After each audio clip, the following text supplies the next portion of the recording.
안녕하세요. 박준규 행정사의 무엇이든 물어보세요. 빡행 박준규 행정사입니다. 네, 오늘은 간만에 운전하면서 촬영을 하고 있습니다. 아무래도 이제 연초라 그리고 전년도 R&D 예산액이 좀 늦었지만 12월 말에 최종 이제 배정이 되면서 지금 이제 부처 예산으로 넘어오고 좀 속속들이 나오는 것 같아요. 그러다 보니까 이제 사업계획서에 대한 부분이 자문이 많이 들어오고 있는데, 이게 각 이제 그 사업마다 물론 좀 별도로 저희가 유튜브 촬영을 하겠지만, 일단은 사업계획서 쓰는 거에 대해서 너무 이게 정말 다양한 이제 컨설턴트 분들, 업체들에서 자문을 하고 있고, 제가 이제 어제 사실 저녁에는 조만간에 할 사업에 대해서 이렇게 쭉 유튜브로 나와 있는 걸 좀 검색을 해봤어요. 그러니까 예를 들어서 10개 동영상 중에 한 8개는 쓸데없는 동영상이고, 그나마 볼 수 있는 동영상이 한두 개 정도 됐었습니다. 사실 그나마 볼 수 있는 동영상은 대부분 이제 그 해당 사업에 대해서 평가위원을 좀 많이 해보신 분들이 아무래도 좀 퀄리티 있는 영상이 나오긴 하더라고요. 근데 저는 알죠. 왜냐면 저도 똑같이 평가를 많이 해보면 서로 알아요. 왜 선수끼리는 알잖아요. 그런데 나머지 8개는 정말 말도 안 되는, 그리고 본인이 이제 이 사업계를 써서 됐다는 그런 얘기를 하다 보니까, 이게 선수 입장에서가 아니라 심판의 입장에서도 봐야 되고, 또 한편으로는 또 선수들을 이해를 시켜야 되니까 선수와 심판의 입장에서 봐야 되는데, 그런 업무를 해본 사람이 거의 없구나. 제가 어제 진짜 어지간한 몇 개 사업을 찾아서 봤었거든요. 10개 중에 8, 9개는 정말 못 봐줄 영상입니다. 그래서 일단은 제가 차량으로 이동 중에 핵심적인 사항 위주로만 설명을 드릴게요. 일단은 어떤 R&D 사업이든 간에 첫 번째는 평가표 무조건 보셔야 돼요. 평가표, 기술적 평가지표, 그 다음에 사업적 평가, 사업성에 대한 평가지표가 있어요. 그리고 그 평가지표가 공고문에 나옵니다. 그 내용을 무조건 사업계획서 안에 담아내야 되고, 그리고 발표평가를 하게 되면은 그 평가지표에 의해서 발표평가 자료를 구성을 해야 돼요. 그거 없이는 사업계획서가 나올 수가 없어요.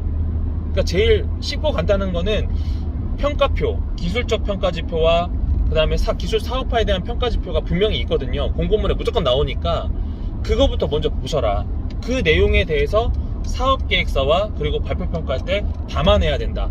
이게 가장 첫 번째 전제 조건이고, 자, 두 번째는 뭐냐면 사업계획서는 무조건 예쁘게 작성해야 돼요. 무조건 예쁘게.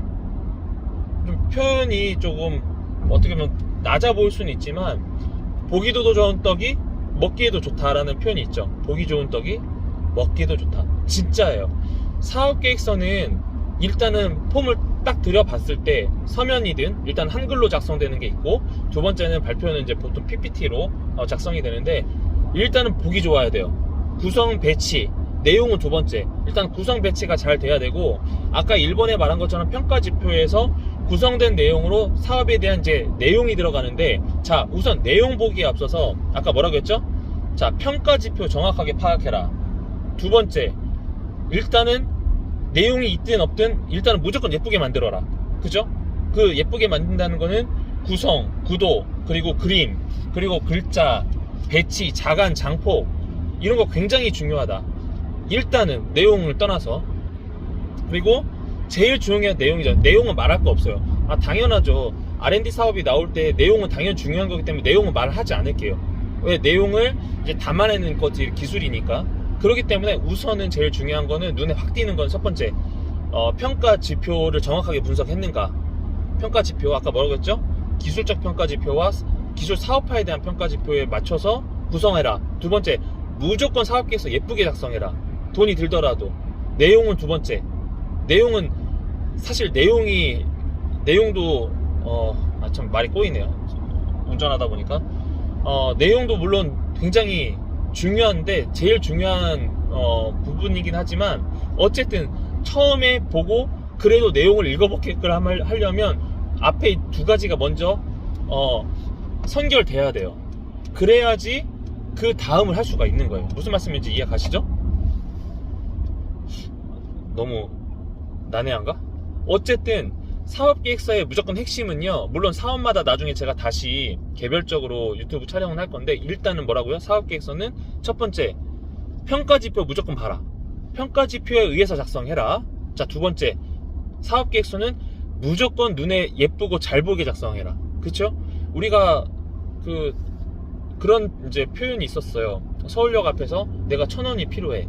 아니면 핸드폰을 잃어버렸다는 이런 생활 실험이 있었는데, 제가 정장 입고 머리 예쁘게 이렇게 잘 다다듬고 명품 가방과 이런 걸 딱 한 상태에서 죄송한데 제가 직업을 잃어버려서 1,000원 빌려달라고 하거나, 아니면은 죄송한데 전화 좀 한번 쓰겠다고 하는 거하고, 실제 내가 재벌임에도 불구하고 옷을 속된 말로 표현 좀 그럴 수 있는데 거지같이 입고, 네? 그렇게 해서 하는 거하고 어떤 게 낫겠어요? 당연히 전자죠. 사업계획서 똑같아요. 평가위원들도 첫 번째는 보고 싶은 사업계획서가 있어요. 그럼 어떻게 돼요? 구성과 구도가 잘 짜여 있어야 돼요. 예, 내용은 다음. 그렇게 하고 보고 내용을 보게 되는 거니까. 내용도 못 본 상태. 내용은 정말 좋은데 소위 말해서 볼품 없으면 보지도 않아요, 진짜. 무슨 말씀인지 알죠? 그러니까 그렇게 하고 내용을 보게끔 하는 게 기준입니다. 내용은 사실은 이제 능력이에요. 똑같은